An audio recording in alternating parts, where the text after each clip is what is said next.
नमस्कार, मैं हूं राहुल शर्मा। आप देख रहे हैं एसपीएन 9 न्यूज। स्वागत है आपका हमारे इस खास प्रोग्राम में। प्रोग्राम की शुरुआत प्रियंका गांधी से। कांग्रेस पार्टी की महासचिव प्रियंका गांधी इन दिनों वोटरों को लुभाने में लगी हैं। ब्राह्मण वोट हों, दलित वोटर्स हों या अन्य वोटर्स हों, सभी वोटर्स पर निगाहें टिकी हुई हैं प्रियंका गांधी की।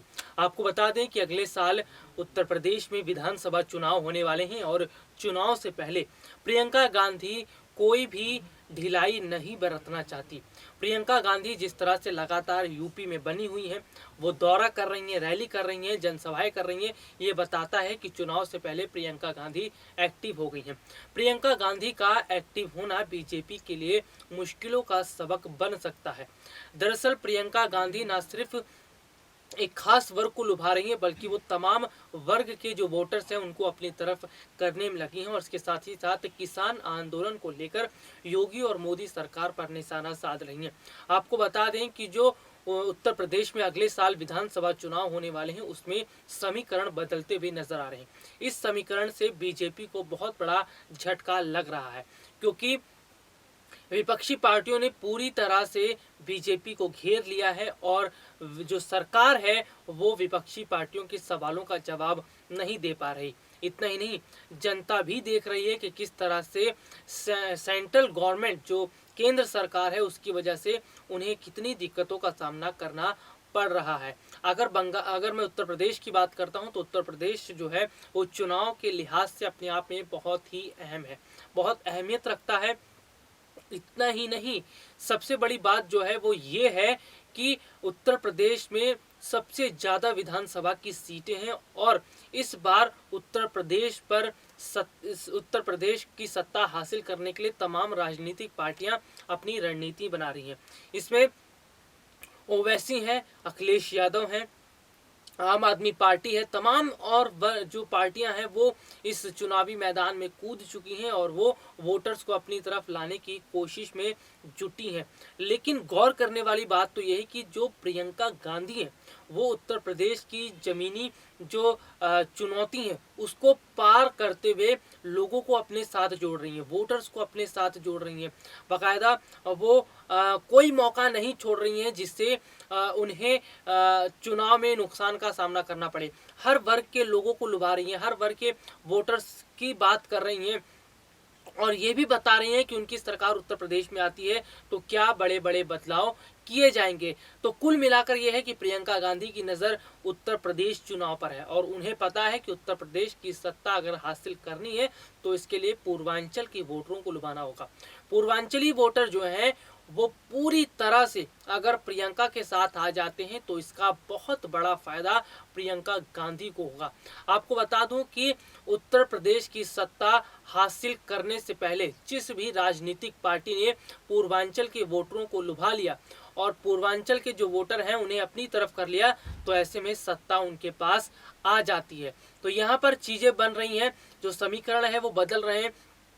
इससे पहले की जो मैं बात करता हूं कि जब उत्तर प्रदेश में विधानसभा चुनाव हुए थे तो उस दौरान एक तरफा बीजेपी को वोट पड़ा था, तमाम वर्ग के लोगों ने वोट दिया था। लेकिन इस बार जो वोटर्स हैं वो डिवाइड होते हुए नजर आ रहे हैं। उनकी अलग मौजूदगी ये बताती है कि इस बार बड़ी पार्टियों को झटका लगता हुआ नजर आ रहा है। केवल बीजेपी ही नहीं, समाजवादी पार्टी को भी झटका लग रहा है, क्योंकि कई वर्ग के वोटर उनसे नाराज चल रहे हैं और कई वर्ग के वोटर जो है वो समाजवादी पार्टी को वोट ना देने का मन भी बना रहे हैं। तो ऐसे में यहाँ पर जो सबसे बड़ा फायदा हो रहा है वो हो रहा है छोटी पार्टियों का। जो छोटी पार्टियां हैं वो अपने ही वर्ग के लोगों को लुभाती हैं और इससे उनका अच्छा खासा वोट बैंक भी बन जाता है। तो प्रियंका गांधी इस कोशिश में भी लगी हैं कि जो छोटी पार्टियां हैं उनके साथ गठबंधन किया जाए। अगर गठबंधन करती हैं तो उसका फायदा उत्तर प्रदेश में कांग्रेस पार्टी को मिलेगा। कांग्रेस पार्टी जो है वो एक बार फिर से अपने आप को उभारने की कोशिश कर रही है। अगर बात की जाए तो देश के बहुत कम ही राज्य होंगे जहां पर कांग्रेस का बोलबाला होगा, जहां पर कांग्रेस की सरकार होगी। लेकिन अब स्थिति को ध्यान में रखते हुए प्रियंका गांधी और राहुल गांधी ने दोबारा से बागडोर अपने हाथों में संभाल ली है और वो इस कोशिश में जुट चुके हैं कि किस तरह से सत्ता को हासिल किया जाए, किस तरह से उत्तर प्रदेश की सत्ता पर कांग्रेस का परचम लहराया जाए। देखिए, कांग्रेस को अभी जमीन तलाशने में वक्त लगेगा, क्योंकि कांग्रेस का ना तो वहां पर बोलबाला रहा है उत्तर प्रदेश में ज़्यादा, और ना वहां पर कांग्रेस पार्टी के कोई ऐसे नेता या विधायक हैं जो एक खास अहमियत रखते हैं और ताकि वो वोटर्स को अपनी तरफ लुभा सकें। तो उत्तर प्रदेश में ज़्यादातर जो बोलबाला रहा है वो या तो सपा का रहा है, बसपा का रहा है, या फिर उत्तर प्रदेश में बीजेपी का रहा है। तो कांग्रेस की हवा तो लहर कहीं भी दिखाई नहीं देती। लेकिन इस चुनौती को पार करने के लिए प्रियंका गांधी ने कमरतोड़ कोशिश करना शुरू कर दिया है, और वो जो वोटर्स को लुभाने की रणनीति बना रही हैं, उनकी रणनीतियों में साफ झलकता है कि किस तरह से प्रियंका गांधी ना सिर्फ वोटर्स पर पूरी तरह से नजर बनाए हुए हैं, बल्कि वो उन लोगों को भी अपनी तरफ कर रही हैं जिससे उनको उनका वोट बैंक है वो बढ़ेगा। किसान आंदोलन की मैं बात कर रहा हूँ कि पूरे देश में किसान आंदोलन का मुद्दा बहुत ज़्यादा गहरा गया है। किसान आंदोलन की वजह से बीजेपी सरकार घिरी हुई है, सेंट्रल सरकार घिर चुकी है, और विपक्ष अपने इस मौके का फ़ायदा उठाते हुए ये कोशिश कर रही हैं कि किसी भी तरह से उन्हें अपनी तरफ लेकर आया जाए, किसी भी तरह से सत्ता पर हासिल किया जाए। प्रियंका गांधी का उत्तर प्रदेश की राजनीति में ये मौजूदगी ये बताता है कि वाकई में इस बार बड़ा बदलाव होने वाला है उत्तर प्रदेश चुनाव से पहले। उत्तर प्रदेश राजनीतिक लिहाज से अहमियत तो रखता ही है, लेकिन वहाँ पर वोटर्स की संख्या भी बहुत ज़्यादा है। वोटर्स की संख्या ज़्यादा होने की वजह से भी उत्तर प्रदेश की राजनीति अपने आप में बहुत अहमियत रखती है। और प्रियंका गांधी की सक्रियता, सबसे बड़ी बात है कि प्रियंका गांधी की बीते कुछ हफ्ते भर पहले से उनकी सक्रियता ये बताती है कि क्या चुनाव को रणनीति वो किस तरह से बना रही है, चुनाव जीतने के लिए किस तरह का प्लान तैयार कर रही है। हालांकि कांग्रेस की थोड़ी जिम्मेदारी उन्होंने हाल ही में उत्तर प्रदेश के एक नेता को दी है।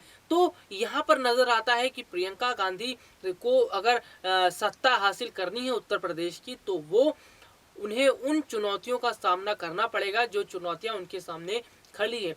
हालांकि उत्तर प्रदेश में अभी सियासी जमीन तलाशने में वक्त जरूर लगेगा प्रियंका गांधी को, क्योंकि कांग्रेस का जो दबदबा है वो बहुत कम नजर आता है वहाँ पर वोटिंग की अगर मैं बात करूँ, वोट शेयर की बात करूँ, वोट प्रतिशत की बात करूँ, तो वोट प्रतिशत भी बहुत कम है।